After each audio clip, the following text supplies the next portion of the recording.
시청자 여러분 안녕하십니까? BOA 모닝뉴스 시작합니다. 유엔 측이 대북전단 금지법의 국제규약 침해 우려를 표하면서 한국 정부의 입장을 요청한 뒤 2달여 만에 한국 정부가 답변을 했습니다. 접경 지역 주민 안전을 위한 최소한의 제한과 또 최소한의 표현의 자유 제한이라는 내용이 중심인데, 국제인권단체는 대북전단 금지법은 북한의 김정은 남매를 달래려는 조치로 인권 변호사 출신 대통령이 북한 정권 옹호를 위해 자국민의 인권을 탄압하는 것이라고 주장하며 비판했습니다. 첫 소식 조상진 기자가 보도합니다. 국제인권단체 휴먼라이츠워치는 대북전단 금지법 논란에 대한 한국 정부의 해명은 터무니없다면서 북한의 김정은 남매를 달래려는 정치적 목적이 한국인에 대한 인권 침해로 이어졌다고 비판했습니다. 휴먼라이츠워치의 필 로버트슨 아시아 담당 부국장은 12일 BOA에 보낸 공식 성명에서 문재인 정부는 한국인의 기본 인권을 명백히 침해하는 법에 대한 철저한 검토를 피하고자 할 수 있는 말은 뭐든지 하면서 그때그때 상황을 피하려 한다고 지적했습니다. 특히 전직 인권 변호사가 이끄는 한국 정부가 세계 최악의 인권 탄압 정권 중 하나인 북한 정부를 옹호하기 위해 자국민의 인권을 침해하고 있는 것은 모순적이고도 슬픈 일이라고 말했습니다. 앞서 유엔 특별 보고관들은 지난 4월 19일 한국 정부에 서한을 보내 대북전단 금지법이 시민적, 정치적 권리에 관한 국제규약 19조에 명시된 표현의 자유 등을 침해할 우려가 있다며 한국 정부에 입장을 요청했습니다. 이에 대해 한국 정부는 지난 8일 유엔 인권 최고대표 사무소에 서한을 보내 대북전단 금지법은 접경지역 주민의 안전을 보장하기 위한 최소한의 제한만 가하고 있고 표현의 수단을 최소한으로 제한하는 것이지 표현의 자유와 관련한 본질적인 내용을 제한하는 것이 아니라고 답했습니다. 휴먼라이츠워치는 그러나 한국 정부의 서한에 대해 대북전단 금지법처럼 특정 행동을 전면 금지하는 것은 지나치게 광범위하고 표현의 자유에 대한 타당한 제약의 범위도 훨씬 넘어서게 된다고 반박했습니다. 이어 해당 법은 북한 주민들에게 그들의 권리에 대해 알려주려는 외부 단체들을 맹렬히 비난해온 김정은과 그 여동생의 분노를 달래는 것을 주 목적으로 통과된 본질적으로 정치적인 행위라고 비판했습니다. 이어 한국 정부가 국제 인권 기준을 준수하는 데 진지했다면 그렇게 광범위한 금지책을 통과시키거나 집행하기보다 현행법을 활용해 사례별, 사건별 기준으로 규제하는 접근법을 취했을 것이라고 지적했습니다.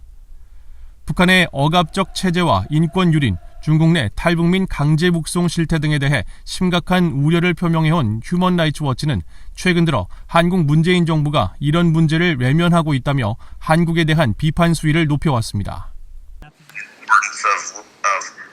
Respecting human rights and maintaining at least some following towards the principle of human rights. But it seems that he's forgotten all that as well. 로버트슨 부국장은 최근 문재인 대통령이 시사주간지 타임지 인터뷰를 통해 김정은 위원장을 솔직하고 국제적인 인물이라고 평가한 것과 관련한 성명에서도 김정은은 북한 정부를 이끌기보다 국제형사재판소에서 반인륜 범죄에 대한 재판을 받아야 할 인물인데 어쩐지 한국 문재인 대통령은 그를 무슨 가치 있는 지도자로 생각한다고 비판했습니다. 그러면서 다행히도 한국민들은 북한 정권에 대한 문 대통령의 망상을 간파해왔다고 밝혔습니다. BOA 뉴스 조상진입니다. 최근 미국 국무부가 발표한 인신매매 실태보고서에 북한의 해외 노동자가 활동하는 나라가 19개인 것으로 나타났습니다. 국무부는 해외에서 활동 중인 북한 노동자들을 사실상 인신매매 피해자로 규정했습니다. 함지하 기자가 보도합니다. 미국 국무부가 최근 발표한 190여 개 나라에 대한 인신매매 보고서입니다. 각국의 인신매매 실태를 정리한 이 보고서에는 북한 출신 해외 노동자들이 활동 중인 나라 19곳과 사례들이 담겨 있습니다. 유엔 안보리가 전 세계 유엔 회원국들이 북한 노동자를 고용하지 못하도록 하고 2019년 12월까지 기존 노동자들을 돌려보내도록 했지만 여전히 이들 나라들의 북한 노동자가 남아있다고 명시했습니다. 특히 세네갈과 앙골라, 모잠비크, 적도기니 등 아프리카 9개 나라가 북한 노동자가 가장 많았고 중국과 캄보디아, 베트남, 태국, 말레이시아 등 아시아 지역 5개 나라가 포함됐습니다.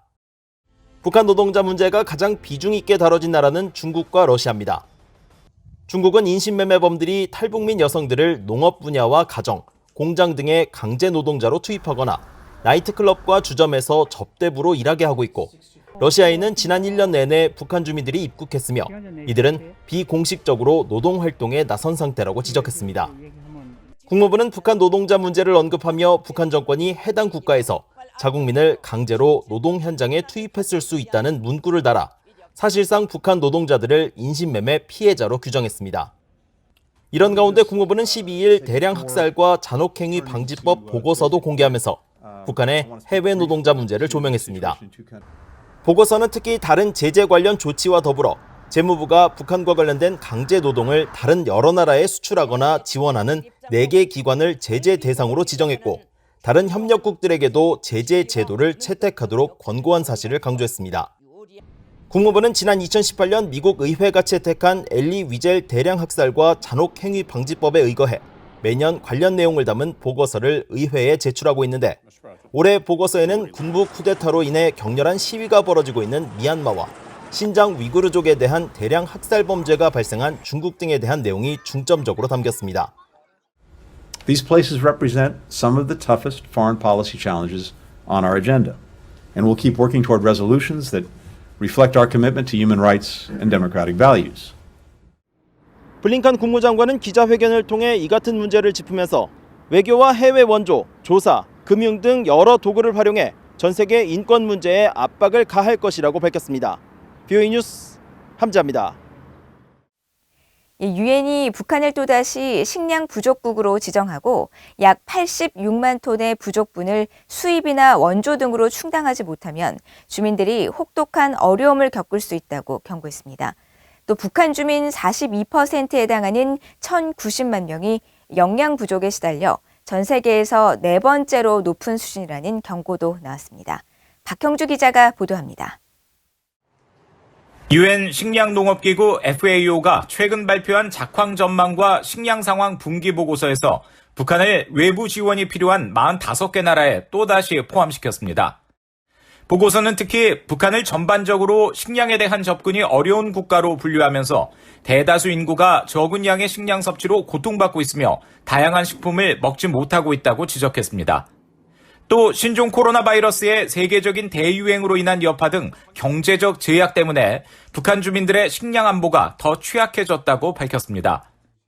식량농업기구 FAO는 지난해 11월부터 올해 10월 사이 북한의 식량 부족분을 약 86만 톤으로 추산하면서 이 부족분이 수입이나 식량 원조 등으로 적절하게 채워지지 않으면 올해 8월부터 10월까지 혹독하게 어려운 시기를 겪을 수 있다고 경고했습니다. 이런 가운데 유엔 산하 식량농업기구 FAO와 국제농업개발기금, 세계식량계획 등 5개 주요 유엔 기구는 12일 발표한 2021 세계 식량안보 관련 보고서에서 북한 전체 인구의 42.4%에 해당하는 1,090만 명이 영양 부족에 시달리고 있다고 지적했습니다. 이는 2016년부터 2019년 사이에 47.6%보다는 다소 줄어든 수치지만 영양 부족에 노출된 북한 인구 비율은 여전히 전 세계에서 4번째로 높아 심각한 수준인 것으로 나타났습니다. We are seeing similar findings around the world. In total, 90% of the countries reported a decline in the coverage of nutrition services during the pandemic. And on average, 40% of the world's nutrition services were disrupted. 이번 보고서에서 북한보다 영양 부족 인구 비율이 높은 국가는 소말리아와 중앙아프리카 공화국, 하이티 등 최빈국 3곳에 불과했습니다. BOA 뉴스 박형주입니다. 최근 취임한 폴 라카메라 주한 미군 사령관이 한국 국방부와 합동참모본부를 잇따라 방문해 주요 인사들을 만나고 미한동맹 현안 등을 논의한 것으로 알려졌습니다. 라카메라 사령관은 13일 서울 용산구에 있는 한국 국방부와 합동참모본부 청사에서 서욱 한국 국방부 장관과 원희철 한국 합참의장을 만나 미한동맹 강화 방안과 다음 달로 예정된 미한 연합훈련 시행 방식과 규모 등을 논의했다고 한국 합동참모본부가 밝혔습니다. 라카메라 사령관은 특히 원 합참의장과 만난 자리에서 70여 년 전 피로 맺어진 미한동맹이 앞으로 더 위대하고 강한 동맹으로 발전할 수 있도록 노력하겠다는 뜻을 강조했으며 원 의장은 동맹 정신과 굳건한 신뢰를 바탕으로 확고한 연합 방위 태세를 유지하고 한미동맹을 미래지향적으로 발전시켜 나가자고 말했다고 한국합동참모본부는 전했습니다. 한반도 유사시 증원병력으로 투입돼 북한 등에 대한 방어 임무를 수행하는 미국 육군 제1군단이 호주, 일본 등 영내 동맹국과 공동의 위협에 대응하는 지휘 통제 훈련을 실시한다고 밝혔습니다.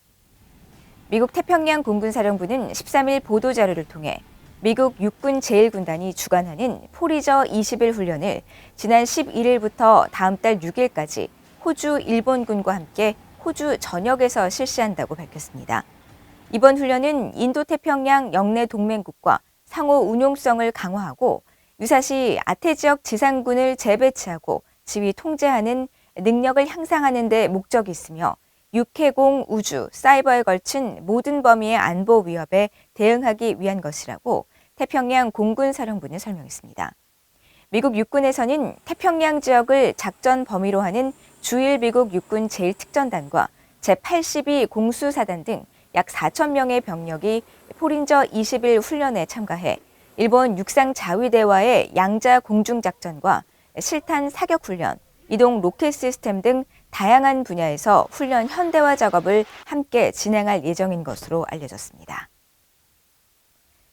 일본 정부가 올해 방위백서를 채택하고 북한과 관련해 탄도미사일 위협이 일본의 중대한 위협이 된다고 지적했습니다.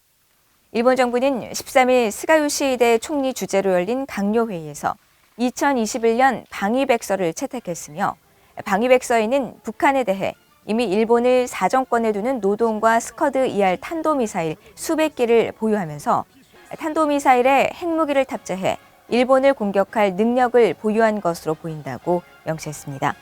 그러면서 북한의 핵과 미사일 개발은 일본 안보에 중대하고 절박한 위협이라며 지역과 국제사회의 평화와 안정을 현저히 해치고 있다고 평가했습니다.